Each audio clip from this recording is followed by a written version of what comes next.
Bienvenue dans ce module consacré à la maîtrise de la scie sauteuse.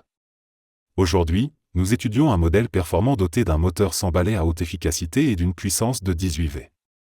Cette machine est alimentée par un bloc batterie lithium-ion de 18 V 4.0 A et peut atteindre une vitesse maximale de 3000 coups par minute. Elle offre une profondeur de coupe maximale de 100 mm dans le bois avec une lame à changement rapide. De plus, sa base plate est pivotante de 0 à 45 degrés avec un ajustement sans outil. La fonction première de cette machine est de découper les planches. La scie sauteuse est l'outil indispensable pour la découpe de panneaux et de planches en bois massif. Son efficacité repose entièrement sur le choix et la bonne fixation de la lame, qui est l'outil de coupe effectuant un mouvement oscillant tout en assurant l'éjection des copeaux. Passons à l'anatomie et au contrôle. Pour démarrer la machine, vous utiliserez le bouton d'allumage, qui est la gâchette principale. Pour travailler à l'aise sur de longues découpes, le bouton de blocage permet de verrouiller la gâchette en position marche. Enfin, la molette de vitesse permet le réglage de la cadence de coupe, allant de la vitesse 1, très lente, jusqu'à la vitesse maximale. Comprendre le mouvement pendulaire est essentiel. Au niveau 0, il n'y a aucun mouvement pendulaire, c'est le réglage requis pour des coupes nettes ou des matériaux durs. Des niveaux 1 au maximum, la lame avance et recule pendant la coupe, ce qui est idéal pour une coupe rapide et agressive dans le bois. La première étape de préparation est l'insertion de la lame. Insérez la lame à fond dans le mécanisme. Ensuite, relâchez pour bloquer, puis effectuez un test critique, tirez légèrement sur la lame pour vous assurer qu'elle est parfaitement fixée. La deuxième étape de préparation est le réglage de l'angle. Pour un angle de 90 degrés, la machine doit être réglée sur 0. Pour une coupe biseautée, la machine est inclinée à 40 ou 45 degrés. Il faut déverrouiller la semelle, incliner à l'angle désiré, puis bloquer fermement avant la coupe. Abordons la première technique, la coupe avec guide parallèle. Cet accessoire est utilisé pour suivre le bord d'une planche existante. La condition préalable est que le bord de référence doit être parfaitement droit.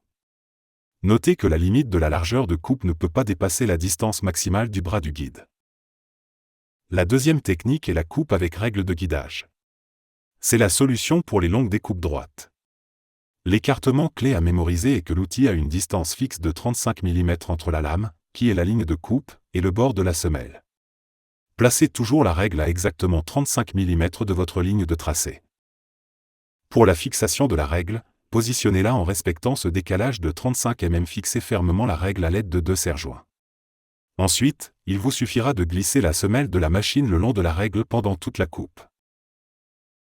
La troisième technique est la coupe circulaire. Premièrement, il faut trouver et marquer le centre exact. Deuxièmement, fixer le pivot de l'accessoire circulaire au centre. Troisièmement, tracer et découper en maintenant le câble dégagé. Il y a des contraintes importantes pour la coupe circulaire. D'abord, le trou de départ, il est impératif de percer un trou sur le tracé pour immerger la lame avant de commencer la coupe. Ensuite, la limite de diamètre, le diamètre minimum de votre cercle dépend strictement de la longueur de la lame. Par exemple, une lame de 30 mm nécessite un cercle d'au moins 30 mm. Passons à la sécurité absolue, la règle électrique. Débranchez toujours la machine.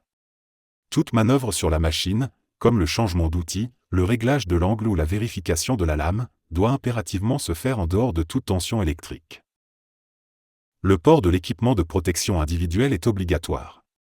Pour les yeux, protégez-vous contre les projections de sueur et d'éclats de bois. Pour les oreilles, préservez votre audition face au bruit prolongé du moteur et de la coupe. En synthèse, voici la checklist avant la coupe. La machine est-elle débranchée pour les réglages initiaux? La lame est-elle solidement verrouillée et testée? L'angle et le mouvement pendulaire sont-ils réglés? Vos lunettes et votre protection auditive sont-elles en place? La pièce de bois est-elle fixée et la machine branchée? Si oui, vous êtes prêt pour une découpe précise et sécurisée.